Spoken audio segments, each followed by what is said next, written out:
Hello, Radhe Radhe, जय श्याम दोस्तों। तो स्वागत है हमारे YouTube चैनल में काजल के बोल। तो कैसे हो आप सभी? आई होप अच्छे होंगे। ओम नमः शिवाय। अश्विन मास की सोमवार व्रत कथा। अमरपुर नगर में एक धनी व्यापारी रहता था। दूर दूर तक उसका व्यापार फैला हुआ था। नगर में उस व्यापारी का सभी लोग मान सम्मान करते थे। इतना सब कुछ होने पर भी वह व्यापारी अंत मन से बहुत दुखी था, क्योंकि उस व्यापारी का कोई पुत्र नहीं था।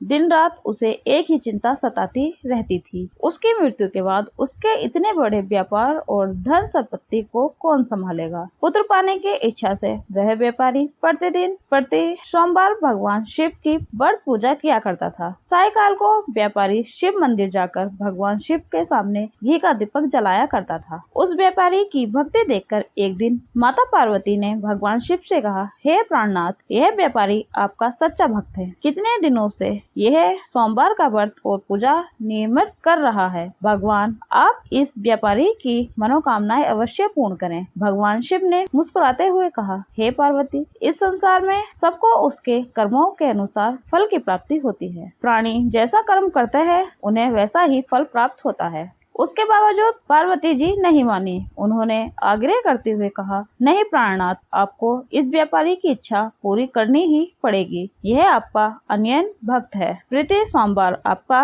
विधिवत व्रत रखता है और पूजा अर्चना के बाद आपको भोग लगाकर एक समय भोजन ग्रहण करता है। आपको इसे पुत्र प्राप्ति का वरदान देना ही होगा। पार्वती का इतना आग्रह देखकर भगवान शिव ने कहा, तुम्हारे आग्रह पर मैं इस व्यापारी को पुत्र प्राप्ति का वरदान देता हूँ, लेकिन इसका पुत्र 16 वर्ष से अधिक जीवित नहीं रहेगा। उसी रात भगवान शिव ने सपने में उस व्यापारी को दर्शन देकर उसे पुत्र प्राप्ति का वरदान दिया और उसके पुत्र के 16 वर्ष तक जीवित रहने की बात भी बताई। भगवान के वरदान से व्यापारी को खुशी तो हुई, लेकिन पुत्र की अल्पायु की चिंता ने उस खुशी को नष्ट कर दिया। व्यापारी पहले की तरह सोमवार का विधिवत व्रत करता रहा। कुछ महीने पश्चात उसके घर अति सुंदर पुत्र उत्पन्न हुआ। पुत्र जन्म से व्यापारी के घर में खुशियां भर गई। बहुत धूमधाम से पुत्र जन्म का समारोह मनाया गया। व्यापारी को पुत्र जन्म की अधिक खुशी नहीं हुई, क्योंकि उसे पुत्र की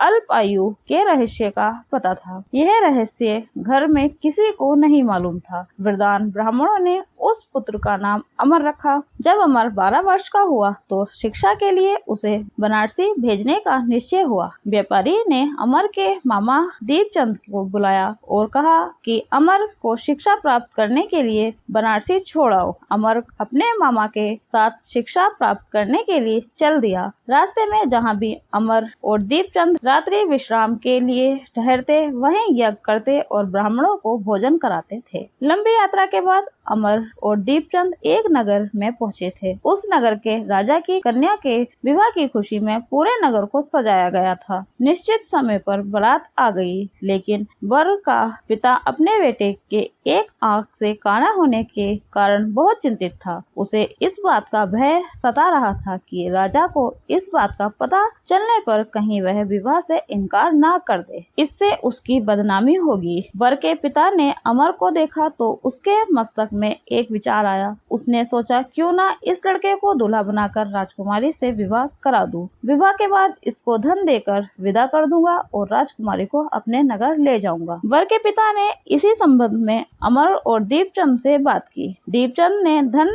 मिलने के लालच में वर के पिता की बात स्वीकार कर ली। अमर को दूल्हे के वस्त्र पहनाकर राजकुमारी चंद्रिका से विवाह करा दिया गया। राजा ने बहुत सा धन देकर राजकुमारी को विदा किया। अमर जब लौट रहा था तो सच नहीं छुपा सका और उसने राजकुमारी की ओढ़नी पर लिख दिया, राजकुमारी चंद्रिका, तुम्हारा विवाह तो मेरे साथ हुआ था। मैं तो बनारसी में शिक्षा प्राप्त करने जा रहा हूँ। अब तुम्हें जिस नवयुवक की पत्नी बनना पड़ेगा वह काना है। जब राजकुमारी ने अपनी ओढ़नी पर लिखा हुआ पढ़ा तो उसने काने लड़के के साथ जाने से इनकार कर दिया। राजा ने सब बातें जानकर राजकुमारी को महल में रख लिया। उधर अमर अपने मामा दीपचंद के साथ बनारसी पहुंच गया। अमर ने गुरुकुल में पढ़ना शुरू कर दिया। जब अमर की आयु 16 वर्ष पूरी हुई तो उसने एक यज्ञ किया। यज्ञ की समाप्ति पर ब्राह्मणों को भोजन कराया और खूब अन्न वस्त्र दान किए। रात को अमर अपने शयन कक्ष में सो गया। शिव के वरदान के अनुसार शयन व्यवस्था में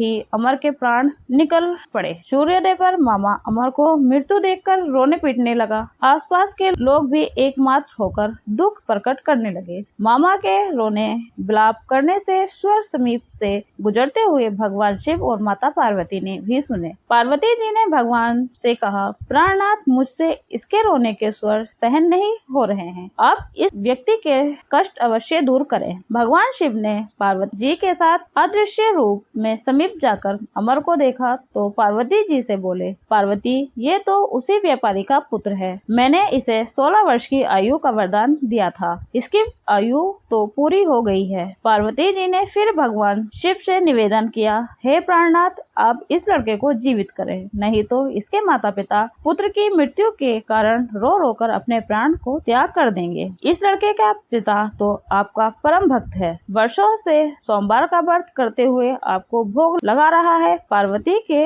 आग्रह करने पर भगवान शिव ने उस लड़के को जीवित होने का वरदान दिया और कुछ ही पल में वह जीवित होकर उठ बैठा। शिक्षा समाप्त करके अमर मामा के साथ अपने नगर की ओर चल दिया। दोनों चलते हुए उसी नगर में पहुँचे जहाँ अमर का विवाह हुआ था। उस नगर में भी अमर ने यज्ञ का आयोजन किया। समीप से गुजरते राजा ने अमर को तुरंत पहचान लिया। यज्ञ समाप्त होने पर राजा अमर और उसके मामा को महल में ले गया और कुछ दिन उन्हें महल में रखकर बहुत सा धन वस्त्र देकर राजकुमारी के साथ विदा किया। रास्ते में सुरक्षा के लिए राजा ने बहुत से सैनिकों को भी साथ भेजा। दीपचंद ने नगर में पहुंचते ही एक दूत को घर भेजकर अपने आगमन की सूचना भेजी। अपने बेटे अमर की जीवित वापस लौटने की सूचना से व्यापारी बहुत प्रसन्न हुआ। व्यापारी ने अपनी पत्नी के साथ सुरग को एक कमरे में बंद कर रखा था। भूखे प्यासे रहकर व्यापारी और उसके पत्नी बेटे की प्रतीक्षा कर रहे थे। उन्होंने प्रतिज्ञा